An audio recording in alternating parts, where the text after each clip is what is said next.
पढ़ रहे हैं रसखान के सवैये। क्या पढ़ रहे हैं? सवैया भी एक छंद है। क्या है? जैसे आपने दोहा पढ़ा, चौपाई पढ़ी, सोरठा पढ़ा, तो ये सारे जैसे क्या है? ये सवैया भी एक छंद है। तो कुल मिला के रसखान जी जो है दिल्ली के आसपास के ही रहने वाले थे। इनका मूल नाम था सैयद इब्राहिम। क्या नाम था? 1548 में इनका जन्म हुआ दिल्ली के आसपास ही। 1628 में इनका देहांत, ऐसा है, ठीक है। और सुजान रसखान प्रेम वाटिका इनकी ये कृतियाँ हैं, इनकी किताबें, रचनाएं हैं। जब कोई बोलता है कि कृतियाँ हैं तो उसका मतलब ये समझिए कि पुस्तक है, ये पुस्तक का टाइटल है सुजान रसखान और प्रेम वाटिका। इसके अंदर बहुत सारी कथा सामग्री आपको मिलेगी, ठीक है। ब्रज भाषा में इन्होंने लिखा। क्लियर हो रही बातें सारी? और रसखान रचनावली में इनकी सारा जो लिखा हुआ है वो इसमें, ठीक है। ये बात क्लियर हो गई यहाँ तक? तो बस यही मुख्य बातें हैं। और इन्होंने जो है राधा कृष्ण प्रेम जो लीला है उसका वर्णन किया है, और भगवान कृष्ण का जो है सौंदर्य वर्णन इन्होंने बड़ा सुंदर किया है।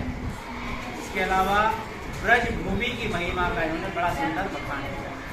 बात समझ आ रही है आपको? ये तो यहाँ हम सवैये है। एक बार ये ब्रज मंडल गए, ब्रज में गए, और वहाँ जाकर इन्होंने, बेटा सीधे बेटा, वहाँ जाकर इन्होंने ऐसा बताते हैं कि भगवान कृष्ण के दर्शन हुए और उसके बाद ये वापस वहाँ से नहीं आए। समझ आ रही है? चाहे ब्रज भूमि की कंटीली झाड़ियाँ हों, चाहे वहाँ की गाय हो, चाहे वो गिरिराज पर्वत जिसकी लोग परिक्रमा करने जाते हैं एकादशी के दिन, या वैसे रोज भी जा सकते हैं, चाहे गिरिराज पर्वत हो, इन्होंने कहा कि मुझे वहीं रहना बड़ा अच्छा लगता है, वहीं रहूँगा, ब्रज छोड़ के नहीं जाऊँगा, ठीक है। और कृष्ण जी का इतना सुंदर वर्णन इन्होंने किया है, शायद ही किसी ने किया, ठीक है। कली कानन कुंडल मोर पखा, कृष्ण जी का बाल रूप का वर्णन देखिए, आंखें बंद करके समझिए कितना सुंदर लिखा। कली कानन कुंडल मोर पखा, उर पे, उर कहते हैं सीने, छाती, हृदय, उर पे बनमाल, बनों की माला, माला विराजती है, उर पे बनमाल विराजती है, मुरली कर्ण, मुरली भी आते थे ना कृष्ण जी, अधर कहते हैं होठों, मुरली कर में अधरा मुस्कानी तरंग महाछरी छाछ, रसखान लिखे तनपीठ पिटा सत दामन की दुतलाजती है, वह बांसुरी की धुन कानी परे, कुल कानी गियो तज भाज। कृष्ण जी ऐसा आप सोचेंगे गदगद हो जाएंगे, इतना सुंदर, ठीक है। तो यहाँ सवैये पढ़ रहे हैं, कृष्ण जी रसखान जी ने सवैये लिखे। पहला सवैया है, मानुष हो तो वही रसखान, बसो ब्रज गोकुल गांव के द्वारा, अर्थात मैं मनुष्य बनूं। अगले जन्म की बात कर रहे हैं। मानुष हो तो वही रसखानो, बसो ब्रज गोकुल गांव के द्वारा। अगर मेरा अगला जन्म मनुष्य रूप में हो तो मैं वहीं गोकुल में ग्वालों के बीच में रहूं, ठीक है। मानुष हो तो वही बसो ब्रज गोकुल गांव में, ब्रज के गांव में वहीं ग्वारन कहते हैं इसको, ग्वालों को ग्वारन, बसो यानी वहीं बसूं, वहीं रहूं, ग्वारन यानी ग्वाले। अब ग्वाले कौन होता है? गाय चराने वाले। कौन होता है? पुरुष है तो ग्वाले, महिला है तो ग्वाले। तो वही, अब ये ब्रज भाषा में लिखा है तो इसलिए ग्वारे का, ग्वारन का, तो मैं वही ग्वालों के बीच में रहूं, ब्रज के गांव में वही ग्वालों के बीच में रहूं, अगर मैं मनुष्य हूं। बात नहीं आई? इतनी बड़ी बात कही है, ठीक है। मानुष यानी मनुष्य, बसो यानी बसों, ब्रज भाषा ब्रज मंडल का जो क्षेत्र है, गोकुल यानी वही गोकुल का गांव, ठीक है। ग्वारन यानी ग्वारन। इस पूरी लाइन का अर्थ हुआ कि अगर मैं मनुष्य बनूं तो मैं ब्रज के गांव में वहीं ग्वालों के बीच में, ये बात समझ आ गई सभी को? जो पशु हो तो कहा बसु मेरो, जो पशु हो तो कहा बस मेरो, बसो चरो नित नंद की धेनु चरा। जो पशु हो तो कहा बस मेरो, चरो नित नंद की धेनु मझारण। धेनु कहते हैं गाय को। धेनु किसे कहते हैं? मझारण यानी बीच में। धेनु यानी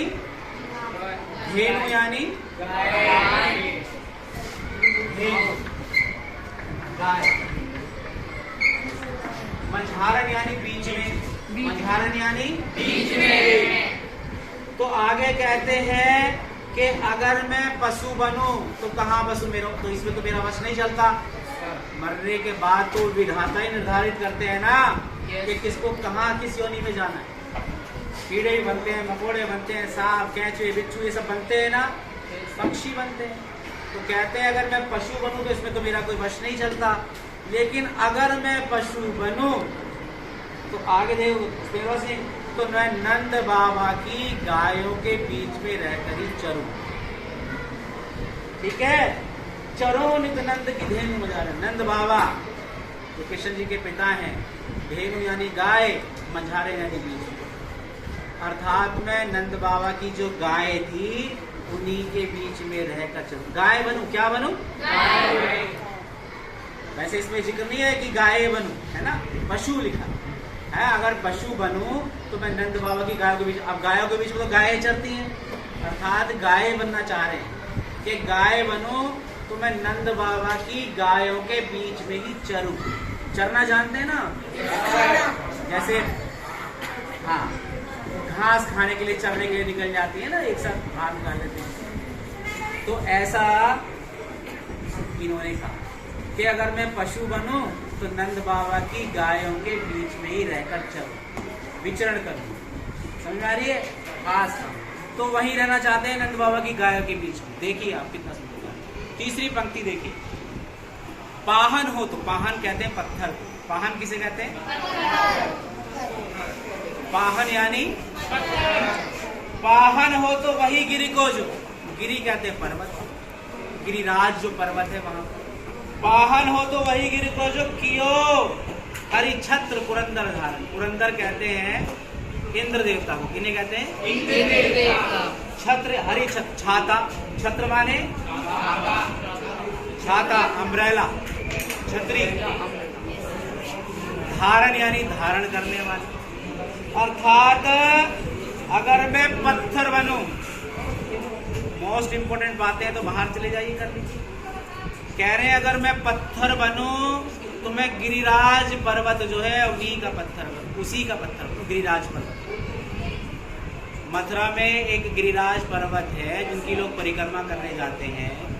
ऐसा बताते हैं कि कृष्ण जी ने जब इंद्र ने कहा कि मेरी पूजा करो, मेरी पूजा करो, वहाँ ब्रजमंडल के लोगों से, और वहाँ के लोग कृष्ण जी की पूजा करते थे, तो उन्होंने कहा कि जब मेरी पूजा करो इंद्र ने, तो उन्होंने अपना प्रकोप दिखाया, खूब बारिश, बिजली कड़की, खूब पानी बहा। तो कृष्ण जी ने उस पर्वत को उस कन्ना उंगली से उठा लिया। ये गिरिराज पर्वत, यही गोवर्धन है जिसको गोवर्धन की लोग पूजा करते हैं, पता है आपको? इसी का तो यही तो इस पूरी लाइन का अर्थ है कि अगर मैं पत्थर बनूं तो उसी गिरिराज पर्वत का पत्थर बनूं जिसको भगवान ने, हरि कहते हैं भगवान, जिसको भगवान ने इंद्र के प्रकोप से बनाने के लिए छाते के रूप में जिस पर्वत को अपनी कन्ना उंगली से उठा लिया। समझ आ रही है? और पूरे गांव को उसके नीचे बसा लिया। ठीक है, इसी के बाद से जब वहां पर दही खूब आई, मट्ठा आया, तो कढ़ी बनी थी, ऐसा बताते हैं लोग, और मिक्स सब्जी बनी थी। तो तभी से गोवर्धन मनाया जाता है, और एक अन्नकूट का त्योहार भी मनाया जाता है। उसमें कढ़ी बढ़ती है, लोग बांटते हैं, मिक्स सब्जी बांटते हैं, पूरी चावल जो भी करना सामर्थ्य अनुसार, तभी से ये त्योहार भी शुरू है। क्लियर हो रहा है? तो मैं अगर पत्थर बनूं, तीसरी लाइन का अर्थ है, दोबारा बता रहा हूँ, कि अगर पत्थर, पाहन यानी पत्थर, पाहन यानी पत्थर, अगर मैं पत्थर बनूं तो उसी गिरिराज का पर्वत का पत्थर बनूं जिसको भगवान कृष्ण ने इंद्र के प्रकोप से बचाने के लिए अपनी कन्नाउंगली से धारण यानी धारण कर लिया था। पुरंदर कहते हैं इंद्र भगवान, इंद्र देवता को, इंद्र देवता स्वर्ग के देवता हैं इंद्र, ठीक है। छत्र यानी छाता, गिरि यानी गिरिराज पर्वत, जिसकी परिमा उसको उठा लिया था ना, गिरिराज पर्वत को उठा लिया था। ये इस लाइन को क्लियर हो गई। तीसरी लाइन और भी मैं लिखवा दूंगा, ऐसी कोई घबराने की बात नहीं है। चौथी लाइन जो खग हो, खग कहते हैं पक्षी को। चौथी लाइन जो खग हो तो बसेरो करो मिली, बसेरो यानी बसना, ठीक है। बसेरो करो, कहाँ बसेरो करना, करो या नहीं करो। कालिंदी कूल, कालिंदी कहते हैं यमुना नदी को, कहते हैं यमुना। कूल माने होता है किनारा, कूल माने किनारा। जो खग हो तो बसेरो करो मिली, कालिंदी कूल कदम की डाल, कालिंदी कूल कदम, कदम का एक पेड़ होता है, डारिन यानी डाल। अर्थात अगर मैं पक्षी बनूं, खग यानी किसे कहते हैं पक्षी, अगर मैं पक्षी बनूं तो यमुना नदी के तीर, तीर भी किनारे होते हैं, तीरे, तीर किनारे, यमुना कूल भी किनारा होता है। तो यमुना नदी के किनारे जो कदम का पेड़ है उसी की डाल पर अपना बसेरा। ऐसा क्यों कहा? क्योंकि वही कृष्ण जी खड़े होकर बंसी बजाया करते थे और सारी गांव की गोपियां उनकी कृष्ण जी की मधुर तान सुन के, जो मैंने बताया अभी आपको बताया था, है ना, मुरली कर में अधरा मुस्कानी तरंग माछ बिछा जाती है ना। तो सारे कुल की मर्यादा को भंग करके सारी गोपियां कृष्ण जी के पास खींची चली आती, ठीक है, कुल की मर्यादा को लाते। ये कुल की मर्यादा तो है नहीं कि हमारी भैया लड़कियां जो है किसी पर पुरुष से मिलने जाए, ये मर्यादा हमारी नहीं है ना, ऐसी मर्यादा नहीं। तो लड़कियां गोपियां जाती थी, है ना, कितना सुंदर वर्णन किया, ठीक है। ये हमारा पहला सवैया यहाँ पर खत्म होता है और हम नेक्स्ट सवैया दूसरा कराऊंगा, तीसरा, उसके बाद इसके अर्थ, फिर हम इसका टेस्ट। क्लियर हुई बात?